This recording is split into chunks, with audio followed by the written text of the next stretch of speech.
चार जगह जाना पड़ा सुशीला को, तब कहीं जाके चार मुट्ठी चावल यानी तंदुल यानी चिवड़ा। चिवड़ा जिसको बोलते हैं पोहा यहाँ की भाषा में, चिवड़ा शब्द का प्रयोग किया है भागवत में। चावल नहीं, चिवड़ा शब्द। वो चिवड़ा लेकर के, वो चावल लेकर के और फटी हुई पीताम्बरी को तह लगा दिया है। कई तह, इतना गरीबी जीवन बिता रहे थे सुदामा कि उनके पास कोई ठीक ठाक पीताम्बरी भी नहीं थी।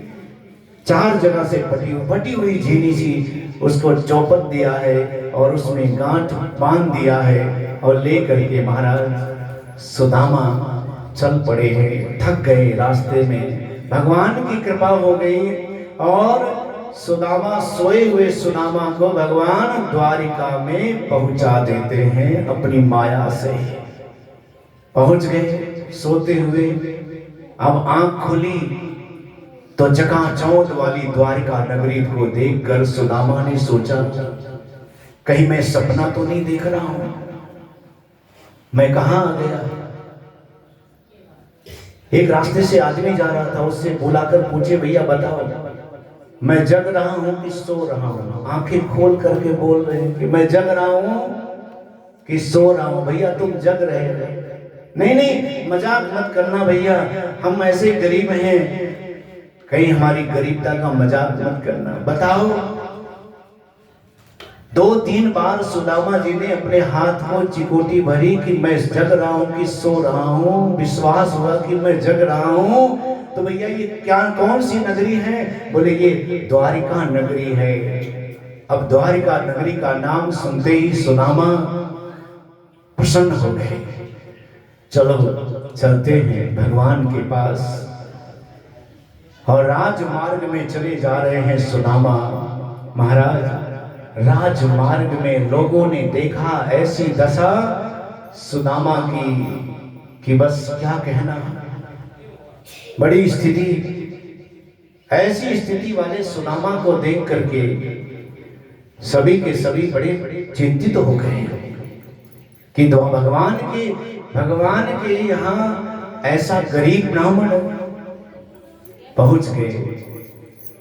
और द्वारपालों से पूछते हैं कि बताओ भैया ये द्वारिकाधीश भगवान श्री कृष्ण का महल है? बोले हाँ। तो हमें भगवान से मिलना है, कृष्ण से मिलना है। और ये बात सुनते ही द्वारपाल बोले कि भैया देखो, हमारे स्वामी ने कहा है कि कोई भी गरीब ब्राह्मण आ जाए तो खाली मत जाने देगा। आप बोलिए आपको क्या चाहिए, हम यही दे देंगे आपको। अरे सुप्रीम पावर के पास जाने की क्या जरूरत। बहुत बड़ी समस्या हो तो वहां भेजना चाहिए, वहां जाना चाहिए। वो तो परमात्मा है। तुम्हें खाने की जरूरत है तो हम देंगे, वस्त्र चाहिए तो हम देंगे, क्योंकि स्वामी ने कहा है, द्वारिकाधीश ने कहा है कि कोई भी गरीब ब्राह्मण आ जाए तो उसको खाली हाथ जाने मत देना। इसलिए बोलो महाराज आप वहां जाकर क्या करोगे, हम यही देते हैं। बोले नहीं भैया, हमें खाना, हमें वस्त्र, ये कुछ भी नहीं चाहिए, हमें तो केवल द्वारिकाधीश से मिलना है। नहीं, ऐसे तो हम जाने नहीं देंगे। यदि नहीं मिलने दोगे तो सुदामा वापस जाने लगे। तब द्वार वालों ने पैर पकड़ लिया। बोले महाराज आप जाना भी नहीं, क्योंकि स्वामी ने कहा है कि कोई भी गरीब ब्राह्मण को भी खाली हाथ जाने मत देना। इसलिए आप रुकिए, मैं भगवान से पूछ करके आता।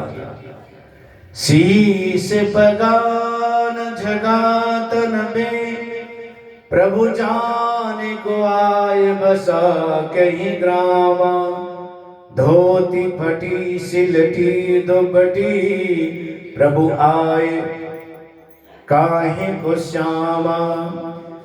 और भगवान श्याम सुंदर के पास मानो द्वारपालों ने जाके कहा कि महाराज एक गरीब ब्राह्मण आया है और अपना नाम पूछत दीन दयाल को नाम बतावत आपनो नाम सुदामा। अपना नाम सुदामा बता रहा है। और इतना सुनते ही महाराज भगवान अपने पादुकाओं को पहने भी नहीं और दौड़ पड़े हैं सुदामा को हृदय से लगा लिया है। बोलो भक्त वत्सल भगवान की, श्याम सुंदर भगवान की। कथा तो बहुत विस्तार है, लेकिन संक्षिप्त में सुनाते हुए लेके चलूंगा। भगवान बड़े भाव से गले लगाए और लेके पहुंचे हैं। रुक्मणी से कहा, रुक्मणी धन्य है हम, हमारी द्वारिका धन्य हो गई। अरे हमारे घर ब्राह्मण आ गया है, जाओ बारात लेके आओ, जल लेके आओ। अपने हाथों से हम अपने ब्राह्मण के चरणों को धोना चाहते हैं, अपना घर पवित्र करना है, घर पवित्र होगा। और बारात लेके आई रुक्मणी और सुदामा के चरणों का प्रक्षालन करना चाहते हैं।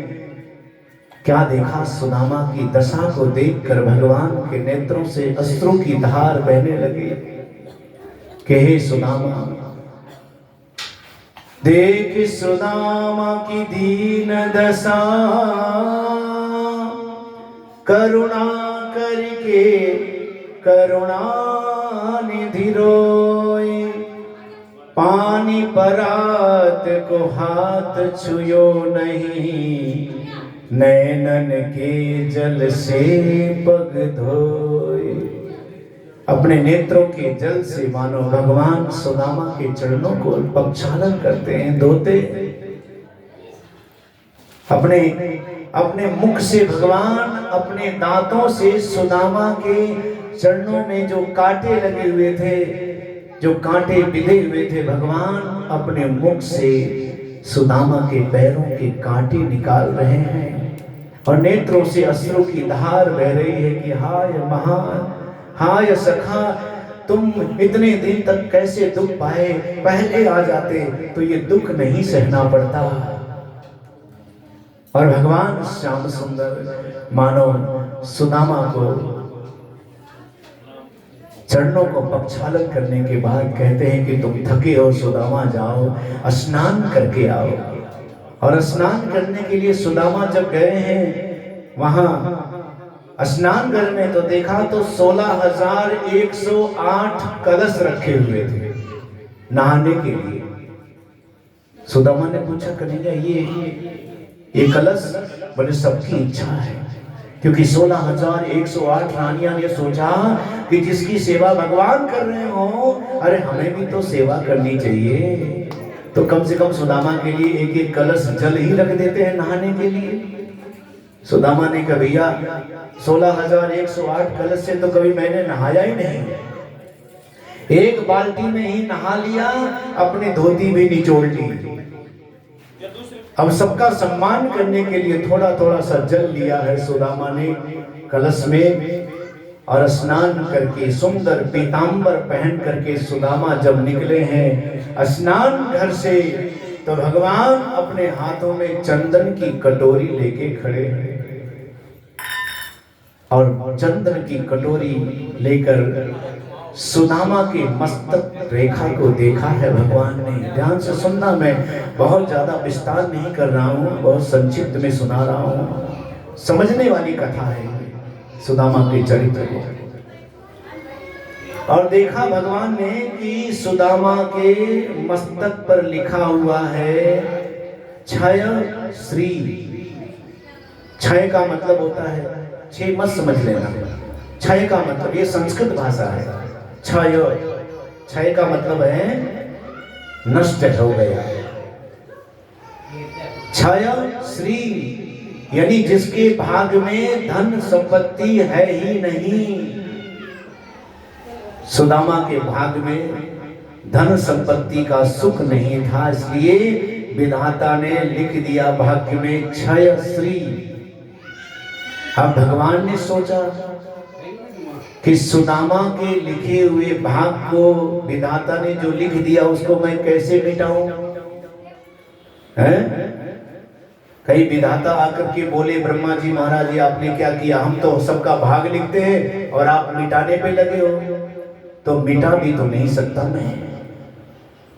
लेकिन भगवान ने सोचा कि मैं मिटा तो नहीं सकता, लेकिन अक्षर बदल तो सकता हूं, मिटा तो नहीं सकता, बदल तो सकता हूं, इधर से उधर तो कर सकता हूं, अक्षर वही रहेंगे, बदल जाएगा बस। लिखा हुआ है छ श्री, जिसके भाग्य में संपत्ति है ही नहीं। भगवान ने क्या किया? चंदन लगाते समय, ध्यान देना, सुदामा को चंदन लगाते समय भगवान ने बीच वाला अक्षर निकाल के आगे लगा दिया। मिटाया कुछ नहीं भगवान ने। विधाता के भाग्य में कोई नहीं मिटा सकता। बदलने का काम परमात्मा करते हैं। भागवत की कथा से आपके भाग्य मिटेंगे तो नहीं, लेकिन बदल जाएंगे। ये भागवत की महिमा है। भगवान कृपा कर देंगे। जैसे सुदामा के मस्तक से या वाला जो अक्षर है ना, वो निकाल के आगे लगा दिया, तो क्या बन गया? यक्ष श्री। पहले था छ श्री, बाद में क्या बन गया? यक्ष श्री। यह जो बीच वाला अक्षर था वो आगे कर दिया भगवान, बन गया यक्ष श्री। और यक्षों के राजा कौन है? कुबेर। यक्षों के राजा कौन है? कुबेर है।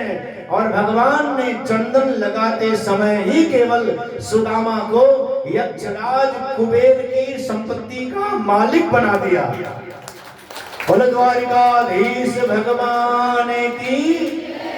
यक्षराज कुबेर की संपत्ति का मालिक बना दिया। केवल चंदन लगाते समय ही भगवान को ज्यादा देने की जरूरत नहीं पड़ी। उनके द्वार तो आ जाओ। जो मेरे द्वार आता है, मेरे शरण में आता है, भागवत के शरण में आता है, भगवान उसके भाग्य भी बदल दिया करते हैं। बोलो वृंदावन बिहारी लाल की। अब सुदामा स्नान भी कर लिए।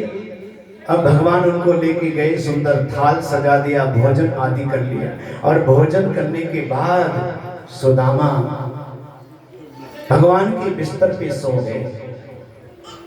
और भगवान सुदामा के चरणों के पास बैठकर सुदामा के पैर दबा रहे हैं कि मेरा घर ब्राह्मण आया है, संत आया है, भले कुछ भी है लेकिन ब्राह्मण है। भगवान पूछते हैं, सुदामा एक बात बताओ कि तुम्हारी शादी हुई कि नहीं हुई? अब भगवान बाल सखा में आ गए। सुदामा ने कहा, भैया हम तो ऐसे गरीब आदमी थे, एक ब्राह्मणी मिली, हमने मंदिर में फेरा ले लिया। अच्छा, मतलब तुमने शादी कर ली? सुदामा बोले, हाँ महाराज, अब तो गरीबी में तो मंदिर में ही तो फेरा होगा। भगवान कहते हैं कि सुदामा तुमने शादी भी कर ली और हमको बुलाया भी नहीं। हम तुम्हारे खास मित्र थे ना। सुदामा ने कहा, महाराज हम तो गरीब थे, हमारे पास तो किसी को बुलाने जिमाने की हिम्मत ही नहीं थी। लेकिन एक बात बताओ हे द्वारिकाधीश, तुमने तो 16,108 रानियों से विवाह किया, अरे एक में तो बुला लेते। अरे हम तो गरीब थे, आप तो द्वारिकाधीश थे ना, कम से कम एक में तो बुला लेते। तो भगवान क्या कहते हैं कि हे सुदामा, हमारा जी जानता है कि हमने शादी कैसे की। क्या कहा भगवान ने? कि हमारा जी जानता है कि बस एक ले आए, फेरे लिए, दूसरा लाए, उसके साथ फेरे लिए। अरे किसी को बुलाने का मौका ही नहीं मिला, निमंत्रण देने का मौका ही नहीं मिला। बोलो द्वारिकाधीश भगवान की। और उसी समय भगवान ने कहा कि हे सुदामा, हम जानते हैं कि तुम कैसे हो। तुमने तो हमारा चना खा लिया था, जिसकी वजह से आज तुम दुख पाए हो इतने साल। लेकिन मेरी भाभी तो नहीं होगी ना ऐसी, उसने तो कुछ न कुछ तो मेरे लिए भेजा ही होगा। देखो सुदामा नहा भी लिए, पीतांबरी भी पहन लिए और भोजन भी कर लिए। अभी तक सुदामा अपनी कांख में वो तंदुल छिपा के रखे हैं। क्यों? क्योंकि द्वारिकाधीश भगवान की ऐश्वर्य के सामने वो चावल, उनको शर्म आ रही है कि मैं भगवान को कैसे दूं, इनके पास क्या कमी है, द्वारिकाधीश के पास क्या कमी है, मेरा तंदुल है, कौन पूछेगा। भगवान ने कहा भैया भाभी ने कुछ तो दिया होगा मेरे लिए। सुदामा कहते क्या देगी वो बेचारी, ऐसी गरीब है। नहीं नहीं, कुछ तो दिया होगा। भगवान श्याम सुंदर जानते हैं कि हे सुदामा, एक बार तुमने गलती कर दी, मेरा चना खा करके जो 111 वर्षों तक तुम दुख पाए, लेकिन अब की बार जो तुम छिपा रहे हो, जो मेरा हक है, मेरा भाग्य है, मेरा हक है ये, क्योंकि मुझे सुशीला ने मेरे लिए दिया है, ये मेरा है। और तुम यदि उसे छिपा लोगे तो अब की बार तो मैंने तुम्हारा कल्याण कर दिया है सुदामा। यदि तुमने इसको भी छिपा लिया तो जन्म जन्मांतर तक तुम्हें दुख पाना पड़ेगा। फिर मेरा और तुम्हारा मिलने का सहयोग बनेगा कि नहीं बनेगा। इसलिए भगवान मानो जानबूझ करके सुदामा के कांख से तंदुल छीन लेते हैं कि ये मेरा हिस्सा है, तुम छिपा के रखे हो।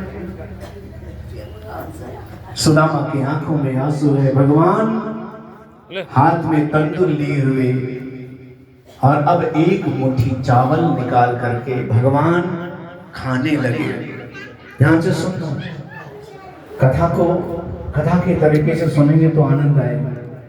एक मुट्ठी चावल भगवान अपने मुख में डाल लेते हैं। जो भागवत में लिखा है मैं वही बोल रहा हूँ, सीरियल वाली कथा नहीं है जो आपने सीरियल में देखा होगा, बनावटी कथाएं सुनी होगी, बहुत से बस समय पास करने के लिए वो कथा सुनाती, वो नहीं।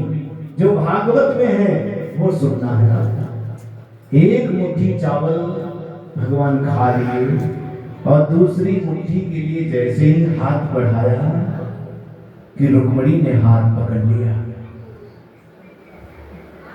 क्यों पकड़ा पता?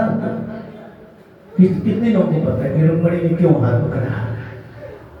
कि महाराज एक लोग तो आपने दे दिया और दूसरा यदि मुट्ठी खा लोगे तो दूसरा लोग चला जाएगा। यही ना, यही सुना होगा आपने कथा में। नहीं, ये नहीं है, ये भागवत में नहीं है जो आप सुन रहे हैं। ध्यान से सुनना, आप समझ में आएगी बात।